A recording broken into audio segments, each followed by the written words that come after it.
جب خواتین کی خوبیوں کی بات ہوتی ہے کہ یہ سب سے بہترین ماں کے طور پہ اس کا رول دیکھو، بیوی کے طور پہ رول دیکھیں، بیٹی کے طور پہ اس کا رول دیکھیں، بہن کے طور پہ اس کا رول دیکھیں، گھر کی مینیجر کے طور پہ رول دیکھیں، وغیرہ وغیرہ، جب یہ خوبیاں بیان ہوتی ہیں تو ایک سوچ ہے، وہ اس کو خوبصورت طریقے سے لینے کی بجائے یہ ایک سوچ ہے، وہ اس کو یوں لیتے ہیں کہ ہاں عورت ان تمام میدانوں میں اس لیے بہترین پرفارمر ہو گئی ہے، اس لیے شاندار پرفارم کرتی ہے کہ طویل زمانوں اور ہزارہ سالوں کے جبر نے اس کو یہ کام کرنے پر مجبور رکھ کر اس میں اس کے اندر صلاحیت کو ڈیولپ کر دیا، کیونکہ یہی کام ہی دیے گئے ہیں نا اس کو، بچے پیدا کرے، بچے پالے، بچوں کو پڑھائے، گھر چلائے، کھانا پکائے، کپڑے دھوئے، صفائی کرے، گھر کو لک آفٹر کرے، تو ماں بنے، بیٹی بنے، بہن بنے، بیوی بنے، تو چونکہ رول اس کو یہ دیا گیا، یہ جبر ہے، یہ جو فطری تخلیق کا نظریہ ان کا نہیں ہے، ان کا جبری نظریہ، یہ نظریہ جبر ہے،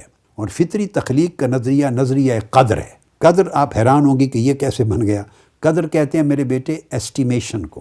اللہ پاک جس کے اندر جو جو صلاحیتیں اپنی الوہی حکمت کے ساتھ مقرر کر کے رکھ دیتا ہے اس کو قدر کہتے ہیں، وہیں سے تقدیر بنتی ہے۔ تقدیر تخمیناً کہتے ہیں، تقدیراً کا مطلب ہوتا ہے کہ اندازاً اتنا، اندازہ، ہمارا علم اندازہ ہوتا ہے، اللہ کا علم حتمی ہوتا ہے۔ تو اللہ رب العزت تعین فرماتا ہے کہ اس شخص نے، اس پروڈکٹ نے، اس مرد نے، اس عورت نے، اس جانور نے، اس بھیڑ نے، اس بکری نے، اس بھینسے نے، اس پرندے نے، اس کیڑے نے، اس انسان نے، بچے نے، بڑے نے، بوڑھے نے، ہر قسم کے جتنی بھی لیونگ ورلڈ ہے، کہ اس نے اپنی زندگی میں، سوسائٹی میں یا اپنے انوائرمنٹ میں، ماحول میں یہ کام کرنا ہے، یہ رول پلے کرنا ہے، بڑے رول پلے کرنا ہے۔ آپ لفظ بولتے ہیں نا بقدر ضرورت، جتنی ضرورت ہو اتنی اللہ صلاحیتیں رکھ دیتا ہے۔ نظریہ یہ ہے کہ اللہ رب العزت نے اس کی تخلیق اور فطرت میں یہ صلاحیتیں رکھ دی ہیں، اور یہ صلاحیتیں مرد کی فطرت میں نہیں رکھی۔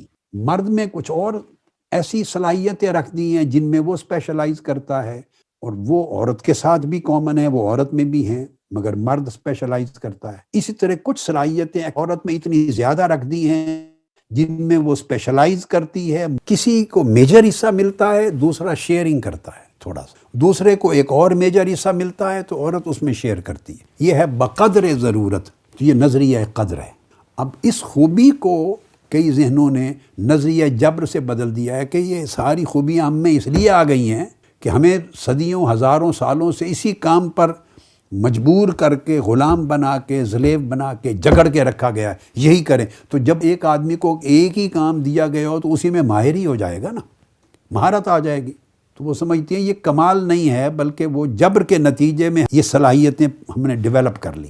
اب دیکھو ایک ہی خوبصورت چیز تھی، مگر اس کو دیکھنے کا بدصورت انداز ہو گیا، خوبصورت چیز کو بری شکل میں دیکھ لیا، توجیہ غلط کر لی۔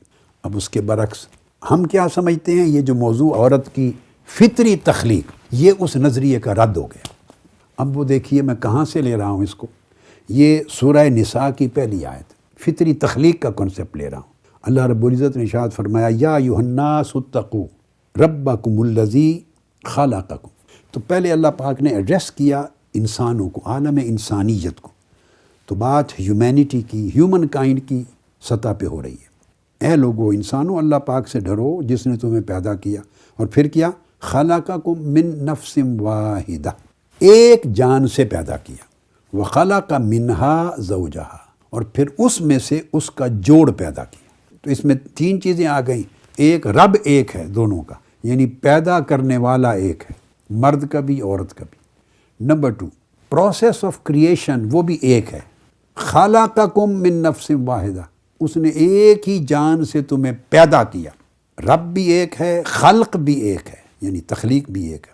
پھر من نفس واحدہ، ایک ہی جگہ، ایک ہی اوریجن سے، مصدر بھی ایک ہے، اوریجن مصدر بھی ایک ہے۔ اور چوتھی چیز جو آپ نے فرمایا معاشرتی مقام آپ نے کہا، وہ اگلے حصے میں آ گیا۔ تو گویا اللہ رب العزت نے پیدا کیا ہے ایک جان سے، تو یہاں عورت کی تخلیق پر قرآن مجید نے فوکس کیا ہے۔ اور جب تخلیق کی جاتی ہے تو تخلیق اٹ سیلف کنٹین کرتی ہے سرٹن کوالٹیز کو، چونکہ اوریجن ایک ہے، اسی مصدر سے مرد پیدا ہوئے ہیں، اسی مصدر سے عورت پیدا ہوئی ہے، کریٹنگ پروسیس ایک ہے، تو یہ ایک بات کا اشارہ دیتا ہے کہ ڈیفینیٹلی ان میں کامونیلٹیز اور سملیرٹیز ہوں گی، ایک ہی پروسیس سے نکلا ہے۔ یہ جو اشارہ ملتا ہے کہ سملیرٹیز ہوں گی، سملر ہوں گے، اب وہ جو سملر ہونا وہ ویریفائی ہو جاتا ہے اگلے لفظ سے، وَخَلَقَ مِنْهَا زَوْجَهَا، اس میں سے اس کا جوڑ بنایا۔ قرآن مجید نے جب لفظ جوڑ استعمال کر لیا تو جوڑ کہتے ہیں ایکول کو۔ یہ میری انڈرسٹینڈنگ ہے، میری انڈرسٹینڈنگ ایسی نہیں ہے بیٹے کہ میں نے کوئی کریٹ کی ہے، میں نے قرآن سے یہ خیرات لی ہے، یہ میں سمجھاؤں۔ اب لفظ زوج تو ساری دنیا استعمال کرتی ہے اور اسی پر ہر وقت گفتگو ہوتی ہے، مگر معلوم نہیں کتنوں نے اس کی گہرائی میں جا کے اس پر غور کیا ہے۔ گہرائی میں زوج ہے کیا؟ زوج کے لفظ کو یاد رکھ لیں، زوج میاں بیوی کو نہیں کہتے، یہ ذہن میں رکھ لیں۔ زوج کا لفظ میاں بیوی کے لیے خاص نہیں ہے، اس کا معنی ہے صرف جوڑ، پیئر، ایکول، ایک جیسے، یکساں، یہ اس کا معنی ہے، یکساں، خواہ 100% سملر ہوں، جیسے دو بچے پیدا ہو جاتے ہیں تو وہ زوج ہیں، جڑواں پیدا ہوتے ہیں وہ جڑواں، وہ زوج ہیں، خواہ وہ دونوں بیٹے ہوں، خواہ ایک بیٹا اور ایک بیٹی ہو، تو خواہ اپوزٹ ہوں خواہ سملر ہوں، یعنی اس کو کہتے ہیں خواہ وہ مثل ہوں خواہ وہ ضد ہوں ایک دوسرے کی، مگر صلاحیتیں ایک جیسی، شکل و صورت ایک جیسی، توانائی ایک جیسی، خوبیاں ایک جیسی، ایکولز ہوں تو تب لفظ زوج استعمال ہوتا ہے۔ اگر ایکولز نہ ہو تو زوج یوز نہیں ہوتا۔ پازیٹیو نیگیٹو ہو سکتے ہیں، پودے بھی زوج ہیں، جانور بھی زوج ہیں، انسان بھی زوج ہیں، ایک مرد ہے ایک عورت ہے، دونوں مرد ہوں وہ تب بھی زوج ہیں۔ تو کسی قسم کا جوڑا جس کو قرین کہتے ہیں، ساتھی، اس کو زوج کہتے ہیں۔ اب قرآن مجید نے لفظ بیوی کے لیے زوج کا استعمال کیا ہے، تو یہ اس خیال کو تقویت دے دیتا ہے کہ یہاں سملیرٹی ہے، ایکویلٹی ہے، تفریق نہیں ہے، تخلیقی طور پر، تخلیقی حیثیت میں برابری ہے، صلاحیتیں جدا جدا ہیں مگر برابری ہے، یہ زوج کا لفظ ہے۔ یہاں میں ایک اور بڑی لطیف بات کہنے لگا ہوں، لفظ جو زوج ہے ہم بیوی کے لیے یوز کرتے ہیں لفظ زوجہ، زوجتن، گفتگو میں زوجہ کہتے ہیں تانیث کے ساتھ، یہ لفظ مؤنث ہے۔ ہم ڈیفرینشیٹ کرتے ہیں، مرد اگر جوڑا ہے تو مرد زوج ہو گیا اور عورت زوجہ ہو گئی۔ اب جو بات بتانا چاہتا ہوں، زوجہ مؤنث کرنا، جب تانیث ہے، ایک عربی لغت کا ایک قاعدہ ہے، جس چیز کو تانیث کے طور پہ لیں، مؤنث لیں، اس میں ایک ہلکا سا اشارہ ملتا ہے کم طریقہ۔ آپ اس بات کو سمجھ رہے ہوں گے، تھوڑا سا کم طریقہ، چھوٹا ہونا، ماتحت ہونا یا کمزور ہونا، ایک موہوم سا، میں لفظ موہوم اشارہ ملتا ہے۔ اس لیے لفظ زوجہ جو ہے یہ عربی لغت کی جو اعلیٰ لغت ہے اس کا حصہ نہیں ہے، اس کو لغت ردیہ کہتے ہیں۔ ردی یعنی کمزور، گھٹیا درجے کی لغت کا لفظ ہے زوجہ۔ یہ بڑی امپورٹنٹ بات کہہ رہا ہوں، زوج اعلیٰ لغت کا لفظ ہے، یعنی مختلف قسموں کی لغتیں عرب میں بولی جاتی تھی، مختلف قبائل میں لغتیں ہوتی تھیں، ان کے درجہ بندی تھی۔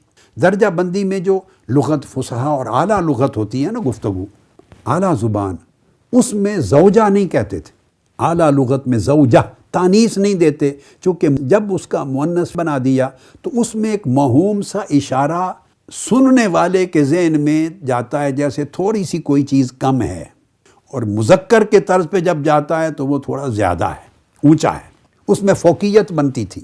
اب اس لیے آپ عربی لغت کی کتابوں میں جائیں تو آپ کو پتہ چلے گا زوجہ کا لفظ لغت ردیعہ ہے، یعنی عربی زبان کی جو مختلف قبائل کے جو لہجے تھے تو گھٹیا عربی لہجوں میں یہ لفظ استعمال ہوتا تھا۔ اس لیے میں ایک بڑی عجیب بات کہنے لگا ہوں آپ سے، وہ یہ پورے قرآن میں زوجہ کا لفظ استعمال ہی نہیں کیا، تو قرآن مجید نے زوجہ کا لفظ بیان نہیں کیا۔ اگر لفظ زوجہ ہو تو اس کا جو پلورل ہے، جمع، وہ بنتی ہے زوجات۔ زوجہ کی جمع عربی میں زوجات ہے اور زوج کی جمع عربی میں ازواج ہے۔ اب آسان سی بات بتاتا ہوں، آقا علیہ السلام کی امہات المومنین کو کیا عام طور پہ لفظ استعمال کرتے ہیں؟ زوجات مطہرات کہتے ہیں یا ازواج مطہرات کہتے ہیں؟ بولیے کیا متداول ہے؟ ازواج مطہرات۔ حالانکہ لغت کے اعتبار سے زوجات جائز لفظ ہے، درست ہے، وہ میں نے پہلے آپ کو لغت کے درجوں کی بات کی، اب اس کو ایک طرف رکھ دے، میں نے نکتہ سمجھانا تھا۔ اچھا، زوج کی جمع ازواج بنتی ہے، زوجہ کی جمع زوجات بنتی ہے۔ پورے قرآن میں زوجہ کا لفظ بطور مؤنث، چونکہ اس میں ایک میسج جاتا ہے، وہ جوڑا ہے نا جوڑا، تو جب زوجہ کہہ دیا تو میسج جاتا ہے کہ زوج ذرا پاورفل ہوگا، ہائر درجے میں ہوگا، زوجہ لوور گریڈ میں ہوگی، تو میسج اس کی نیچے ہونے کا جاتا ہے۔ اللہ پاک نے زوجہ کا لفظ یوز ہی نہیں کیا پورے قرآن مجید میں، یعنی ہر چیز جس کو ڈبل کر دیں ایکول تو اس پہ زوج کا لفظ استعمال ہوتا۔ اب آپ سمجھ گئے کہ عورت کا مقام کیا ہے، فطری تخلیق بھی سمجھ گئی اور کام بھی سمجھ گئی۔